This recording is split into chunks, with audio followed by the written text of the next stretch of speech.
So hello there and welcome to, this is the second week of Atheism for Lent. We started on Wednesday and you've only had 3 reflections so far. And the way that I've set Atheism for Lent up this year and the same last year as well is by beginning with the arguments for the existence of God. Now, in reality, there are a lot of arguments. There's over 100 different arguments that can be brought together, but they can generally be put into a few different buckets. And some of those arguments are not very good, right? So, I say there's over 100 arguments, and if you go onto YouTube, you'll find lots of them out there and put into forums. But, there's about 12 or so buckets, and the most important ones, philosophically speaking, are versions of what you did in the first few days. Now, as I say, this is just the foothills. I wanted to start off, if we're going to do this dance of atheism and theism, to begin somewhere in terms of affirmation. And so we looked at the teleological arguments, the cosmological and the ontological. So that's what you've done so far. If you're like me, I don't know why I did this. This year, I completely threw myself into these arguments. So I know those reflections. So I kind of went on and did some others, read a book and did some YouTube deep dives. And I've spent a whole week revisiting the arguments for the existence of God. And it has been very enjoyable and also quite exhausting. So I'm kind of glad that I'll maybe be leaving that behind. But it was a fun week. I'm always amazed in the last decade how much good material is freely available online now for any kind of subject at all. So if there's some argument that you were particularly interested in, there's lots of stuff you can explore. So what I want to do with these seminars is briefly introduce what's coming next.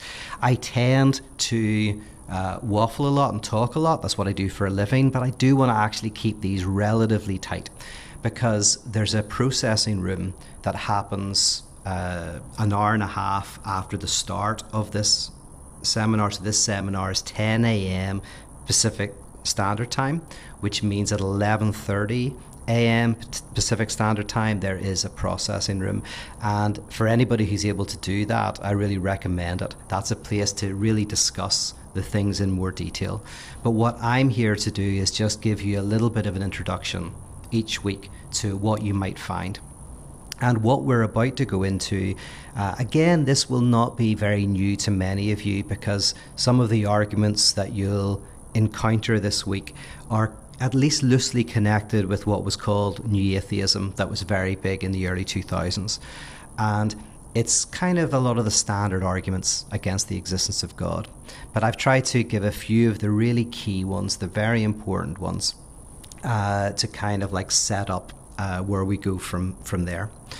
And I didn't do this on purpose, but actually 3 of the reflections are from the 18th century, which was a very important century for the birth of the Enlightenment. This is where there was a lot more freedom to separation from the church, and a belief in autonomy and a belief in people using the powers of reason. And it was a time of great progress in terms of the sciences, in terms of philosophy being freed from maybe some of its scholastic constraints. So 3 of the reflections are from 18th century thinkers, and the others are, I think, 20th century. So what we have is, to start with, we have Jean Meslier. I wasn't going to put him in, and then last minute I decided to. What I want to do, well, with most of these weeks, but with this week in a particular way, each week has a particular way that I want to kind of open up an interesting conversation. And this week, you'll notice that these critiques are not all from atheists. These are the kind of the atheistic critiques, but it's a bit more complicated than that. I remember when I was young and in university, and I was reading a paper, and I think it was exploring questions of gender, something like that. And the opening line of this article I was reading, and it's the only thing I remember about the article, the opening line was, "I'm a lesbian who likes to have sex with gay men." And I remember reading that line and stopping and going, okay, all of that I have to think about, right? Because it's kind of like it's blurring some boundaries or some lines that I'd never thought about. And so, I say the article, I don't think was that good or anything, but that opening line, I do remember it kind of stopping me in my tracks. And what you'll notice in a different way with this week is, you have a priest who is a rabid atheist, who is so critical of religion and critical of the biblical text, right? But is a lifelong priest.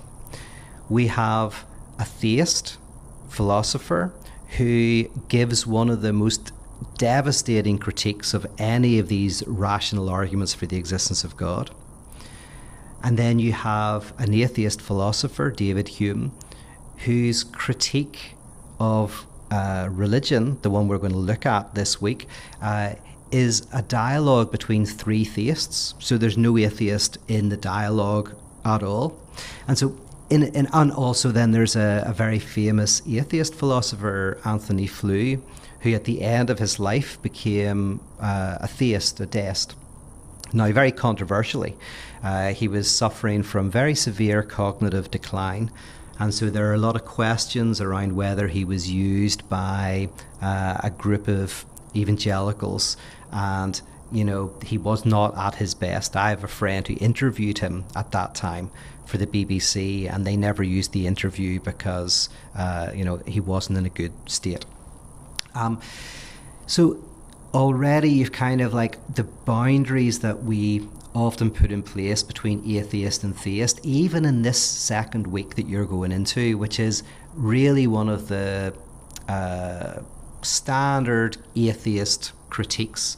You suddenly go, okay, say you've got this atheist priest, you've got this theist, you've got this atheist who's writing from a theistic perspective. It's kind of more interesting. But what holds them all together is a critique of the arguments for the existence of God. Like, they all kind of have various critiques about that. And this can help us understand something. There was actually a comment I got on my YouTube channel recently from somebody who said that atheists pretty much agree that the theistic arguments are insufficient. They don't work. And that's true. Most atheists, in fact, it makes kind of sense that atheists would think that these arguments are not sufficient, they're not convincing. But the other side of that is most theists don't find them sufficient or convincing either. So that, as I say, kind of joins everybody together in that there's very few people who think these really work, including many of the people who made the arguments. A lot of the thinkers who put these arguments together saw themselves as doing something within church life. Anselm, for example, his argument for the existence of God was in the form of a prayer, and it was almost like clarifying the nature of God to those people who already believed. So there's a sense in which even the people who put forward these arguments aren't necessarily saying that they think they're sufficient to convince somebody. But we'll, as I say, this week see some of the critiques. And the first person we start with is Jean Meslier, because Meslier is such a fascinating character. He is credited as being really one of the first modern writers to write a systematic account of atheism.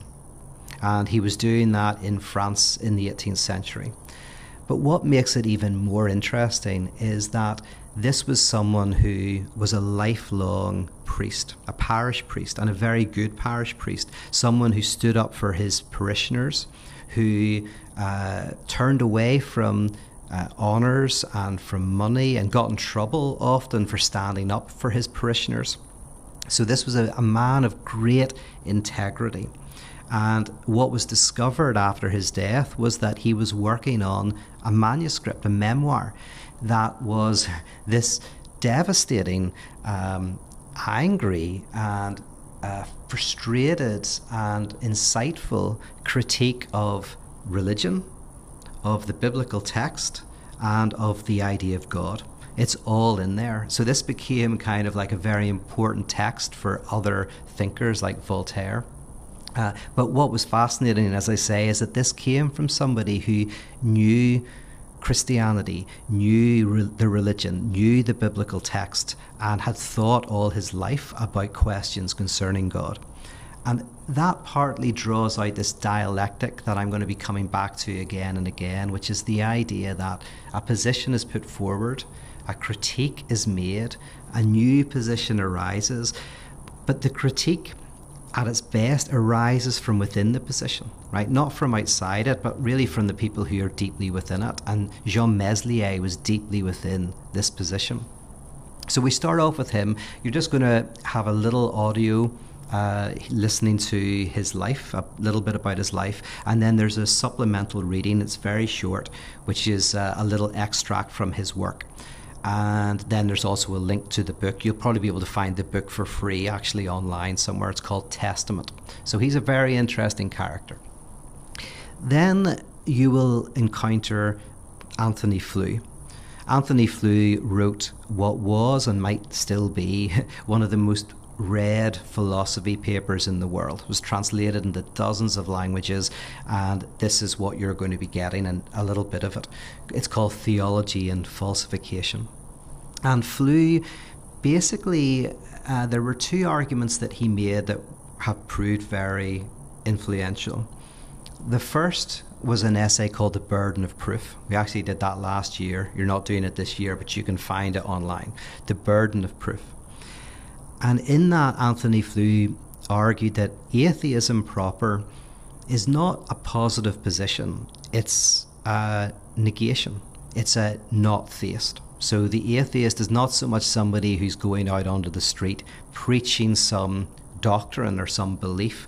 They have a lack of belief. They believe one less thing than the theist, right? A theist and an atheist might believe in the same number of things, with one exception. The theist has the belief in God, the atheist doesn't. And so Anthony Flew argues that the burden of proof is on the theist. Now Flew is not aggressively anti-theist here. He's actually going, no, theists do put arguments forward, and if you want to be an atheist of integrity, whenever somebody brings an argument to you, you can sit down and you can assess it. But Flew felt for most of his adult life that none of the arguments were sufficient. And that leads us to another of his famous essays, and this is what you'll be getting this week, an essay called Theology and Falsification. And Anthony Flew in that article kind of gives an exposition of what often happens between a theist and an atheist, where the theist puts forward an argument, the atheist then assesses it, finds some problems within it, but then the theist goes away and they make some caveats and some changes, and then they come back with this revised argument, and then it's critiqued. Now, this can sound like the dialectic, the critique, the position, the critique, the position, but what Flew argues is, he says, what often happens is the argument becomes more and more abstract and less falsifiable. And eventually, you're left with an argument that just can't be falsified. There's nothing you can do with it. And this was important because Flew's arguing that if you have a position, if you have a theory, and you can't falsify it, there's no real intellectual value to it. So even in the world of science and physics, there are theories that currently are not falsifiable. I think string theory is one of those where the technology doesn't exist to create empirical studies. But technically, in the future, that could be falsifiable, right? So it may not currently be falsifiable, but in the future, technology might exist that might allow it to be. But Flew's making an even stronger argument here. He's saying that ultimately these arguments become unfalsifiable in principle. Like arguing for, Bertrand Russell said, like a teapot in the center of the universe. It's not anything we can argue about because we're not going to ever be able to verify or falsify that.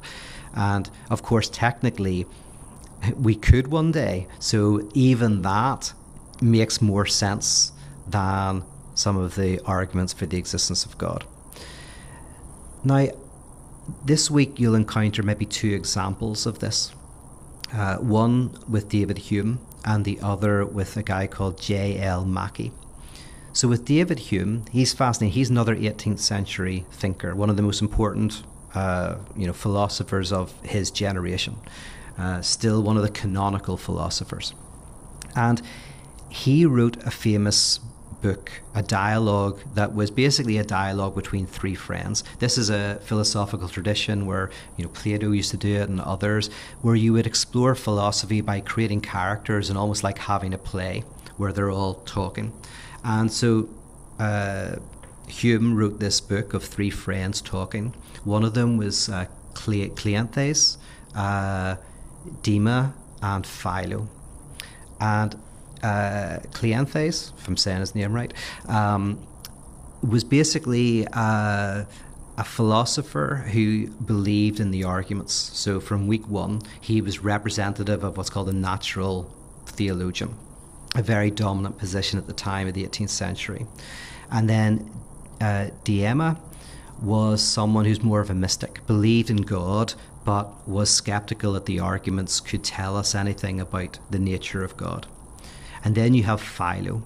And Philo also believes in God, but he finds that the argument, and they're talking about the argument from design in the excerpt that you're going to have, thinks that if you take this argument seriously, you get a weak God, right? God exists, but God's a bit rubbish, right? Now, when Hume wrote this, it was seen as so controversial that he was encouraged by his friends not to publish it. And so it was published posthumously. And you go, why would it have been such a controversial book? Because it was three theists, not an atheist, but three theists. But when you think about it, you go, well, actually, that's pretty controversial. It would actually be less controversial maybe if it was an atheist who was critiquing some argument. But this is a theist who's going, I believe in God. And I think, we can look at the universe and we can maybe say something about God. And what we can say is God's a bit rubbish. Right? And that is one of the critiques that can be made, is that if the universe is designed, it doesn't seem to be a great design, right? There's a lot of things that seem to go wrong, and Hume is playfully exploring that, so you'll get that reflection. But a better example is from Mackie, and what we have in that day is the argument from evil. This is one of the most famous arguments that's put forward to say that God as an idea is inconsistent with the reality of our experience. And the argument goes that there are three statements which cannot coexist. And these three statements are: God is omnibenevolent, right? Wholly good, omnibenevolent. God is omnipotent, right? God is all-powerful, and there is evil. Right? So these three statements can't exist together. You can have two of them, right? You can have a God who's omnipotent, and you can have a world where there is evil, because you can say that, well, God's all-powerful, but maybe God doesn't care, right? Or you could say that, God is omnibenevolent, and there is evil, because then you can say, well, God would like to make sure that there was no evil, but does not have the power to do it. Or you could say God is omnipotent and God is omnibenevolent and there is no evil in the world. But that seems to contradict our very basic experience of reality. So this argument that goes way back to the Greeks is the idea that if you want an all-powerful, all-good God, that does not cohere with the reality of unnecessary suffering, of evil in the world. Now, what's interesting about what Mackie does with this argument is Mackie basically says what we all know, which is, well, no theist really says that, right? You have to put caveats in, right? You don't just say those three things. You might say, well, God limits God's omnipotence by allowing free will. So you put that caveat in. But then you might go, yeah, but what about cancers and, the other destructive things that we see in the world that aren't to do with human free will? And then you might put a caveat in saying, well, that's spiritual beings or that are doing those evils. Or you might try to say, well, evil is an illusion. What looks like evil to us is just because we have such a myopic perspective. It's like a stain that we're looking at on a painting. If we're so close to the painting, it's just a stain, but if we pull back, we realize it's not a stain, it's part of a greater tapestry. Right? So there's people who might try to argue that, and there's various ways to try to put caveats onto this problem. But going back to Anthony Flew, he would say that, well, you go back and forth, back and forth, back and forth, and eventually, yes, you might get an argument with so many caveats that you can't falsify it. But also then it becomes so useless. It doesn't really tell you anything. It's of no value. It's not falsifiable. It's not verifiable. So it's of no real value. And as I say, that's what you'll be seeing with Flew in this very, very good parable that you'll encounter. Then connected in a complementary way, but going a slightly different direction, you'll encounter Immanuel Kant, who argues that pure reason cannot get us to ultimate reality. So Immanuel Kant was, and is one of the most important philosophers who ever lived. And he's very famous for showing that what we experience of the world is not what the world is in itself. We experience the world through filters, and he explored what those filters were. He explored the scope and limitations of our understanding. But he ultimately said that pure reason gets us tied up in knots, and he called these knots antinomies. And he said, so pure reason can get you to believe that God exists, and it can get you to believe that God doesn't exist. Pure reason can get you to the place where you think that the universe is eternal, or that it had a beginning. Also, he said, pure reason can get you to the point where you can reason that the universe is infinitely divisible. Right? You can just cut it. And also that there must be some indivisible kind of basic structure of reality. So what he does with these various antinomies is he says, pure reason gets us to both. And he very famously, and I think very effectively, argued. Now, this is not knocked down in their responses, but I think he very persuasively gave an argument to say that the teleological argument, if it works, it has to rest on the cosmological argument. So, for example, if we look at the world and we say we think it's ordered, all that tells us is that there was a greater intelligence that's ordered our world. But then there might be a greater intelligence beyond that intelligence, and then one beyond that. So today people talk about sometimes, we could be living in a simulation, so some hyper intelligent civilization has created all of this. But that's just another level up. What Kant would say is that to avoid this infinite regress, you have to move from an intelligent designer to an intelligent designer that necessarily exists. Right? And as soon as you go from intelligent designer to that necessarily exists, you're in the cosmological argument.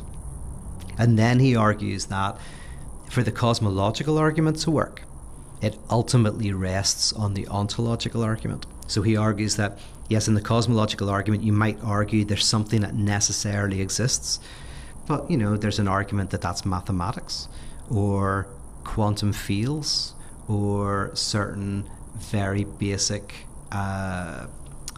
structures of reality. But if you want to say that it's God, then you need to rest on this idea of that you saw with Descartes, that God's existence and essence are one. God is the only thing in which the definition includes existence. And so Kant, I think, very interesting, very persuasively shows that the teleological rests on the cosmological, rests on the ontological, and then Kant says, and the ontological, which is about pure reason, doesn't get us to God. It seems to get you to God, but it can also get you to the opposite. And I then throw in one reflection that's a little bit of an example of this, which is an ontological argument that proves that God does not exist, by a contemporary philosopher called Gaskin, who actually just wrote this on a napkin in a coffee shop. And so it's kind of playful, but it's a way of showing kind of how pure reason can also get you to the opposite of the existence of God. So all of that to say, this week, and it's a nice mix of audio and little things to read, and most of it's pretty short, but you will encounter, as I say, a priest who offers one of the first systematic critiques of atheism. You'll encounter this notion of theism, like rational arguments, ultimately always being changed and moved around until they become so slippery and so unfalsifiable that they become useless. And then also you will encounter this idea that pure reason doesn't get us to be able to definitively answer these questions rationally one way or the other. So if the first few days was the affirmation of the existence of God through reason, then this week you'll start to encounter people who critique that, and that will set us up then for the week after.